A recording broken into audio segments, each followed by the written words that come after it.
igihe giti intambara igashira n'igihe gitumura ugacyaha noneho mwana mbika umutwe wanjye muri rwa rubavu rwa Yesu nkunda n'ijuru ntihazagera nk'ibyaha nico gituma huzuye amahoro n'ijuru nitwa Kirabo Juliet Jajja akaba ari nyogokuru wanjye sino kuba nyogokuru wanjye gusa yari mama wanjye yari inshuti yanjye namwigiyeho byinshi ni umubyeyi nigiyeho urukundo yakiriraga buri umwe wese ntacyo yitayeho akagira ishyaka ry'uko utagira icyo ubura na kimwe kandi ahari Jajja yari umuntu ugira urugwiro icyo nacyo nakimwigiyeho agahora yifuza yuko ahari haba hari abantu akaba ari nabyo yahoraga yifuriza buri umwe wese abimutoza kugira uwo mutima wo guhora yumva yuko nta n'umwe uba wigize usibye kuba umuntu abagizwe n'abandi biragoye kubyumva yuko umuntu atakongera kumwumva yaba ari ijwi rye yaba ari inkuru ze kuko n'umuntu wakundaga kuganira cyane ibyo byose iyo mbyibutse nkabitekereza ntareba ahantu hose nkabona koko katagihari numva bigoye amazina yanjye ni Ahumuza Elizabeth ndi umwuzukuru wa mama nshaka kumva ko ndi umwuzukuru yakundaga kurusha abandi ariko ndabizi ko n'abandi bafite uko bagenda babyumva ariko mama sinzi niba nababwira ukuntu twatangiye gukundana n'ubundi nk'ubusanzwe twarakundaga nyine nk'uko nyogokuru akunda umwana we ariko ndibuka ko nanjye nibye umugisha nk'uko Yakobo yibye umugisha twajyanye na dadi tugiye kugura radio mama yari amaze iminsi radio idakora neza turagenda tugura radio tuyizanye mvuga ko ari nge wayizanye radio nyizanye aranezerwa koko nkumva binkoze ku mutima kandi ari radio gusa kandi atari nge wanayiguze so niyemeza ko noneho nimbona amafaranga nari nikaga high school naba nimbona amafaranga 15,000 nzagenda mugurire ka gatoroshi gatoya koko 15,000 ndabibona nza kugura ko gatoroshi gatoya aranezerwa uje wese akakamwereka bibi bintu birebire kuva ubwo ngubwo dutangira kuganira cyane kurusha uko twari dusanzwe tuganira naza akambwira ibintu byose byabaye n'abandi ku ishuri nkamuhamagara nkumva aranezerewe so ntuko byatangiye kugenda ariko mama yari umuntu wari wuzuye urukundo mama yari umuntu wari ufite story tutakubwira ukuntu zingana zisekeje twazaga hano n'igihe yararwaye yakanyuzamo akadusetsa nyine umuntu agaseka kumva aranezerewe ukahava wumva umutima utaremereye nkuko waje mama yari umuntu wuzuye urugwiro uganira ubusetsa kubwira ibintu tumwe n'utundi akakubwira ibintu byose ukava wumva unezerewe wumva ari wowe umuntu akunda kurusha abandi bose ariko ndakeka n'abandi ariko babyiyumvagamo mama dusigiye irungu ryinshi cyane tuzamukumbura cyane ni ibintu umuntu adashobora no gusobanura ngo abe yavuga urungano rwabyo nta magambo yahoza umuntu cyangwa yamuhumuriza ariko twizeye ko Imana byose ibizi kandi twitayeho kandi byose zabidufashamo akoze amazina nitwa Fizi Robert nkaba ndi umwuzukuru wa Jajja abandi umuhungu we papa akaba ari we mfura ya Jajja wacu Jajja twarabanye tubanye igihe kirekire nabanye na Jajja kuva mu mwaka wa 2007 ntandukana nawe ngiye gushinga urugo rwanjye Jajja rero namwigiyeho ibintu byinshi Jajja niwe wandeze mu hafi imyaka 12 Jajja ikintu yatwigishaga cyane ku kiruta ibindi byose jajya yatwigishaga kumenya Imana, abidutoza inzira z'Imana. Jajya naje kubana nawe mu by'ukuri nari ntarakizwa, narasengaga ariko ntari mu murongo neza. Jajya niwe wantuje kumenya Imana neza, jajya menya Imana ndakizwa, njya mu rusengero ndabatizwa, njya mu murongo. Jajya yari umuntu wizera Imana, agakunda Imana, akagwaba wagize n'ikibazo akakugira inama ati senga. Kandi mu by'ukuri byaradufashije kugutoza inzira y'Imana. Ni byiza cyane cyane, mu by'ukuri ikintu navuga nigiye kuri Jajya cyane ni ukumenya Imana cyane, kandi akakubwira ujye wihangana mu buzima. Iyo wihanganye ikintu icyo ari cyo cyose icyo ushaka ukigeraho. Ikindi yari umuntu ukunda imico, akakwigisha umuco cyane cyane wa Kinyarwanda. Urabona imico yabaye myinshi, haje mu mico y'abazungu, hazamo imico y'iki. Ni nawe washishikarije kwiga Ikinyarwanda cyane. Yarakubwiraga mbere y'uko uvuga izindi ndimi jya ubanza wige Ikinyarwanda, akakwigisha ko uri Umunyarwanda mbere y'ibindi byose. Ikindi kintu Jajya yari umuntu ukunda abantu cyane cyane, ariko cyane. Ari ubwo twigeze kuba hano turi abuzukuru tugera ku 10, tubana na Jajya turi mu nzu ntoya, araturera twese mu bushobozi ubwo ari bwo bwose. Yari afite buke ariko tubana nawe, araturera muri bike yari afite, turakura tuba abagabo, tugira amago. Gendi Rusengo Nathanamoti, nkaba ndi Anglikani, ndi bishop wa diocese ya Kigali y'Abanglikani. Ariko ku rundi ruhande uyu mubyeyi washaje ni mama, ndi umwana we wa 4. Yari umubyeyi mwiza kuko data yashaje tukiri bato cyane. Hanyuma mama asa n'uwiyibagiwe rwose, arirekura, yibagirwa ibindi bintu byose, ashyira imbaraga ze hasi, arahinga, yeza ibijumba, turarya, tubaho. Ni ikintu rero ngewe numva mushimira cyane kandi numva mwigiraho. Icyo gihe cyose mama twagiye tubana, ariko hari ikintu kimwe kiri special kuri mama ngewe navuga. Ahandi yari umubyeyi nk'abandi babyeyi, ndumva abantu bose bagenda bashima ababyeyi babo, ariko hari ikintu kimwe kiri special cyari cyiza. Mama aho wabaga wagiye hose wabaguze ko nugaruka umusanga mu rugo. Waragenda ukajya ahantu hose ariko wagaruka ukamusanga mu rugo. Yari umuntu uzi kuba mu rugo rwe, akatunganya ibintu bye, akaguma mu rugo akaba yahamara nk'umwaka atavuyemo adasohotse. Icyo rero cyari ikintu cyiza. Banyita Foibi, ariko jewe mfite amazina menshi kubera yuko nabaje gutetaho, ntago bankurikije vuba. Rero njyewe nakuranye na mama. Mama yari umuntu ukunda ibintu byo yanyigishije, narabikoresheje kandi bingirira akamaro. Ni ibintu cyane cyane bitatu. Yanyigishije Imana, gukunda Imana, kwizera Imana, ko ari nta kindi gishobora kumbeshaho mu isi ukwiyeho gukunda Imana. Anyigisha gukora, anyigisha gukunda abantu. Nubwo akazi ko nkora kadatuma negera abantu cyane, ariko kandi mama afite ku mutima.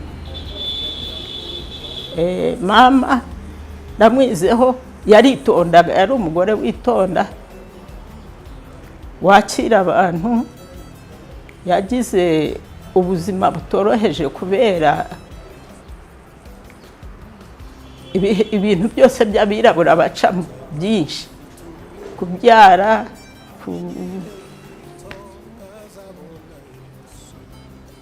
no guca mu bindi bikomeye, ariko byose yabikoraga aseka, asmiling.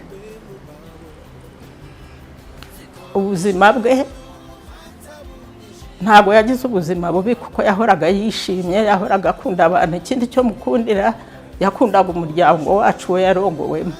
Abana bose ntabashyira iruhande, akabakunda bose, baramukunda nabo, bamutwaraga nka nyina wabo. Niwe wari usigaye mu bakuru, ba data bo bashaje kera bakeba be basaza kera ariko yari asigaye. Nitwa Bazigaga Odette, akaba ari mama wanjye.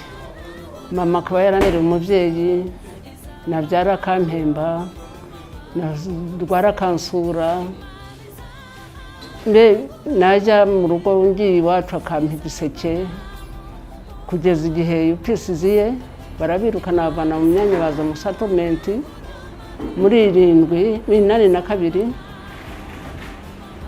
umubyeyi arize asanze mu settlement n'umugabo wanjye anderera abana, anshutiriza abana, ampa igiseke, najya kubyuka nkabyuka anzaniye, najya kubona nkabona anzaniye igiseke kirimo ibyo yampaga.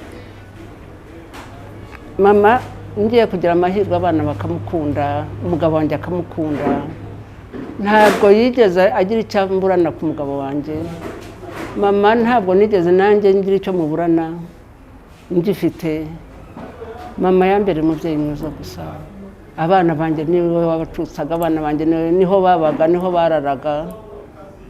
Amagambo ya mama rero ni maremare kuyavuga ubwo bavuye mu myanya bamaze kubirukana, nta kuntu ntagize nkabana na mama. Abana bamaze kujya gucakisha hirya no hino imibereho, nsigarana na mama.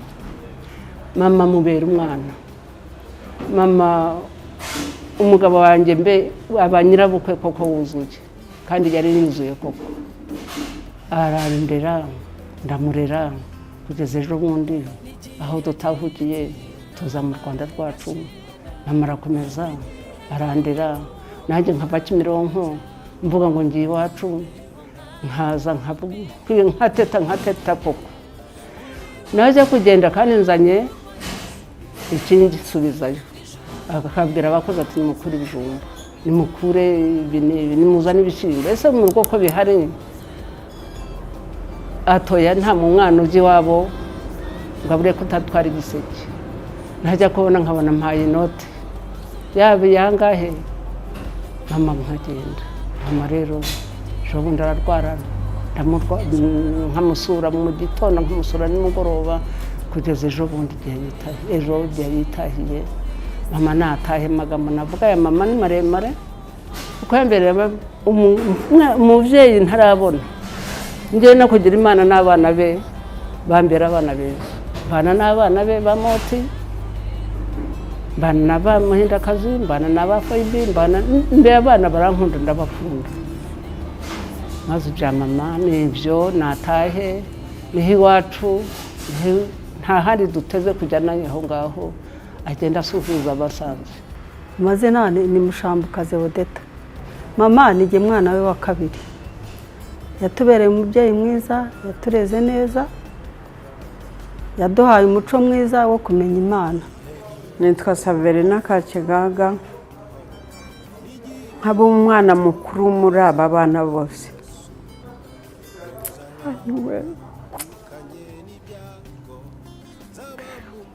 Uyu mubyeyi wacu agiye yari umubyeyi mwiza, yari umubyeyi wareze abana bose abakunda, ntawe atoranyije,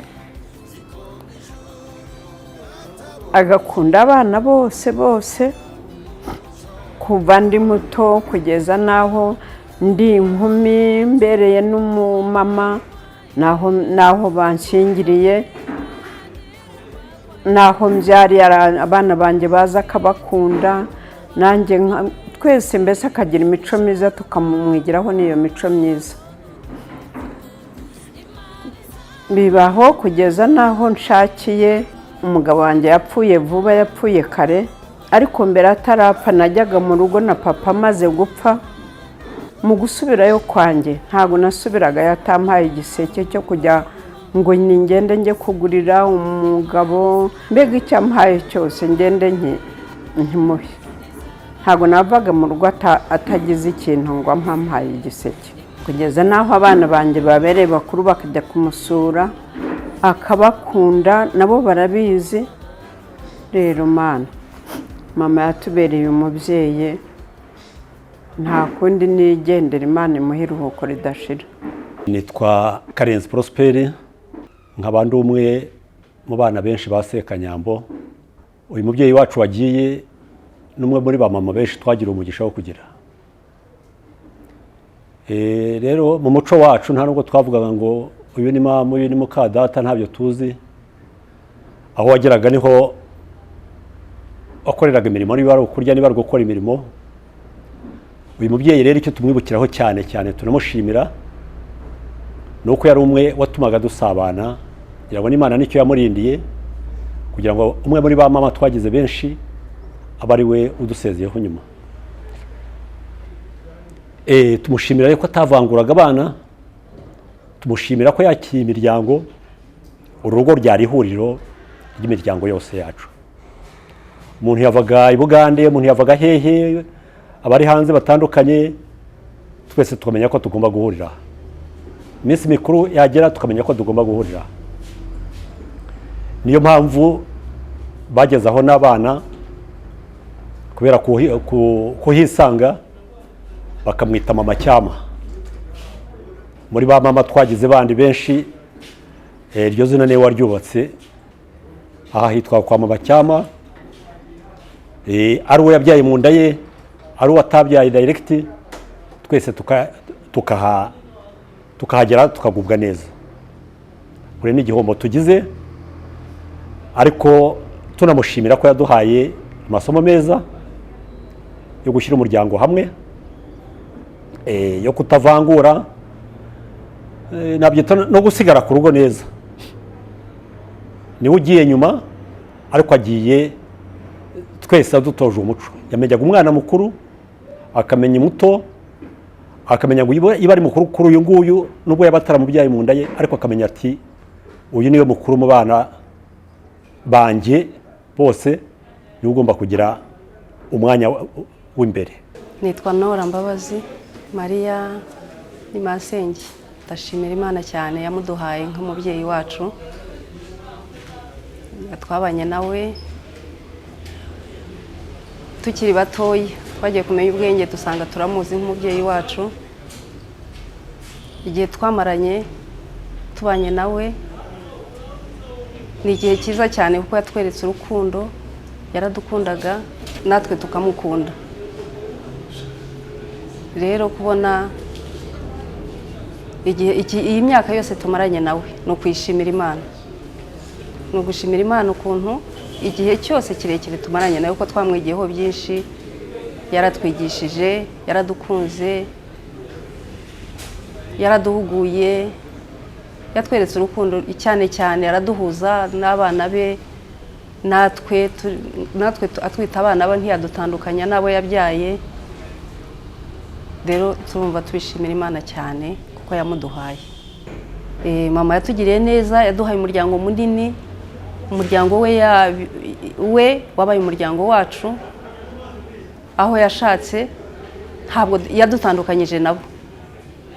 Natwe iwacu kwa data aho mama yavukaga twabaye umuryango wabo umwe. Abana baho bose babaye bashuti bacu, abavandimwe babo babaye ababyeyi bacu. Turabimushimira cyane. Hari ubwo yibazaga uti ni jyewe n'igihe wakunda cyane, ariko ajya kurokana n'abandi baramwishimira. Ariko mu by'ukuri jyewe yari inshuti yanjye, arabizi. Twajyaga tuganira tugashima Imana, nanjye nkamushimira Imana, twese tukanezerwa. Atarabura imbaraga, ntabwo yamaraga igihe atantelefone. Nzamukumbura mama iminsi yanjye yose nkiriho, ariko nshima n'Imana igihe yamumpereye n'igihe twabaniye akaba atabarutse amahoro. Nitwa Aureliya Mukagatare. Mariya uyu nguyu Mukabudara, data niwe ukurikira se, mwase no mwanyina. Mukabudara uyu nguyu, Mariya uyu nguyu Mukabudara ajya gushaka arongorwa, ni jyewe twari turi kumwe. Turabana, igihe kiragera subira iwacu, bikomeza tubana dutyo. Ariko mubo tuva indi imwe nabonye, Mukabudara yari afite ukwe ko aremye wenyine. Mariya simbivugira yuko yitabye Imana, n'ubundi nabivugaga. ni umugore wagiraga ingeso nziza, umugore usabana, umugore wakira abantu, ni umugore uzi uko abwira ikibazo cyawe akakigukemurira, ni umugore ukunda abantu atarabanuriye ku butoni. Nitwa Nyiradende Tereza, uyu mubyeyi watabarutse akaba ari muramukazi wanjye. Nabuze ijambo navuga ku rupfu rw'uyu mubyeyi. Nubwo ari muramukazi wanjye, ariko nanjye yarankuriye mubona mu babyeyi banjye. Kuvuga mama Cyama ni ibintu bigoranye cyane, kuko yari afite imico idasanzwe. Abana bajya kumuhimba mama Cyama ni ukubera imico myiza n'ukuntu abana bahoraga bateraniye mu rugo rwe. Iryo si ryo zina rye, mbese ni nk'ikivugo abana bamuhaye kubera ibyo yabakoreraga. Yari umuntu mwiza, yagiraga imico myiza, akagira ubuntu. Ntabwo nigeze mbona mu muryango wacu umuntu yatoranyaga ngo ubone atamwiyegereje. Byerekana ko uwo muntu yari igitangaza kuri jyewe, nuko nyuma y'urupfu rw'umugabo we, maze kwimura mama ari we nyirabukwe, nkamujyana muri Kongo ahantu bita Kinshasa.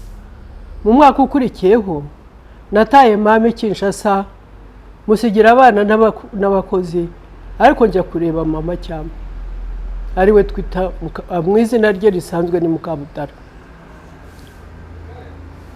Narahagurutse ndagenda njya kumusura, nk'uko najyaga njya gusura mama umbyara. Ibyo byose byari biturutse kuki? Kubera imico ye myiza, kubera urukundo rwe rwari rusakaye umuryango wose. None aradusize aragiye.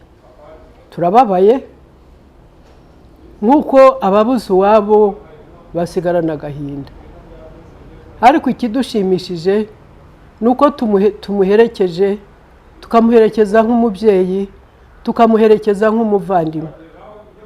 Icyo namubwira mama Cyama nuko nagutuma ukagenda ukabwira abo usanze bose, kuko wisanze nta rungu uzagira pe, kuko ari umugabo wawe uramusanze, ari sobukuru uramusanze, ari baramu n'abana banyu, mbese ari abatwawe n'indwara, ari n'abatwawe n'urugamba, bose barakwakiriye. Nzi ko wicaye heza. None icyo tugusaba, aho mutaramye aho ngaho, mujye mudusabira kugira ngo tuzagire amaherezo meza. Ayo maherezo yacu azaba ari mu maboko y'Imana. Urabeho, ugenda amahoro, Imana yaturemye ikwakire, uje udusabira iteka ryose. Urabeho. Ikindi kintu mwibukiraho muri ibi bihe, yaramerewe nabi, ntabwo yigeze acika intege. Twazaga hano atakibasha no kugera mu murima, akavuga ati ntabwo ugenda udatwaye iki, ntabwo ugenda udatwaye ikigori. Kandi atakibasha kugera no mu murima. Icyo kintu cy'ubuntu, icyo kintu cyo kuzirikana buri muntu wese yakigiraga. Rero turashimira Imana yamuduhaye iki gihe cyose. Buri kintu cyose nyina ngo kibaho kigira igihe kirangirira. Mama ejo yarashaje nko mu masaa 6. Muri no minsi ye ya nyuma yararwaye cyane, yarababaye, kuko yageze aho ngaho umutima wugenda uciki intege, ushira imbaraga. Ageze aho ngaho rwose, bigeze aho ngaho twagiye mu baganga bose bishoboka, baramukurikirana, tugeraho tubona ibyo kujya muri ba prive biraniranye, tujya muri Faisal. Hanyuma nyine kugeza igihe twabonye binaniranye. Twari tumaze iminsi rero tubona ibyo gutaha kwa mama, tubireba tubona bigenda biza bitwegera buhoro buhoro. Twagize umwanya wo kuganira nawe, ngewe cyane by'umwihariko kenshi yarampamagaye anshyira ku ruhande, turaganira iby'umubyeyi, ngira ngo yakwifuza kuganirira umwana we ambwira ibyo nkwiriye gukora nuko nabigenza, nzagerageza kubyubahiriza ibyo ngibyo byo yavugaga. Mu minsi ishize numvise ijwi rimbwira ngo ariko mama araza gutaha, rero ubwo ataha se ntukwiye kujya kumureba, nibura agataha namurebye. Nahageze ku cyumweru nsanga atameze neza, ngumana nawe kugeza ku wa kane. Imana ubwo imuhamagaye yambwiye ijambo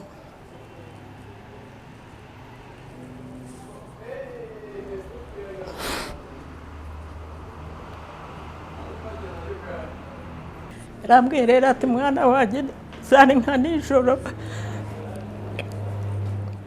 zari nk'isaa 9, arambwira ati rero mwana wanjye ndumva imbaraga zicitse, ariko ndumva zicitse, ndumva ngiye gupfa. Ndavuga mama humura ntacyo, ndamufata mwiyegamishije, ariko ndeba nanjye ubuzima bwe bugenda. Arambwira ati rero ikintu cyo nakubwira, komeza ukunda Imana, atariko jyewe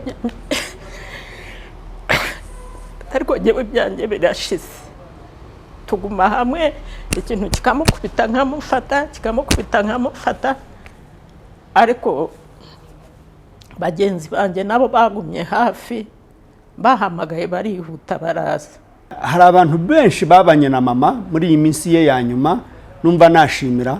Hariho mushiki wacu mutoya, sinzi ko mwamubonye, Barungi yabanye na mama, aramusengera, afata umwanya wo gusengera mama, ndamushimira cyane. Hari Naume Muhindakazi n'abana be bose, mushiki wacu Five nyina mwamubonye, aba bantu bose bahaye umwanya mama, ndabashimira. Hari akandi kana kitwa Kirabo hano, hari n'abandi bana bose basara Kadogo babana na mama bamufashaga, bose turabashimira.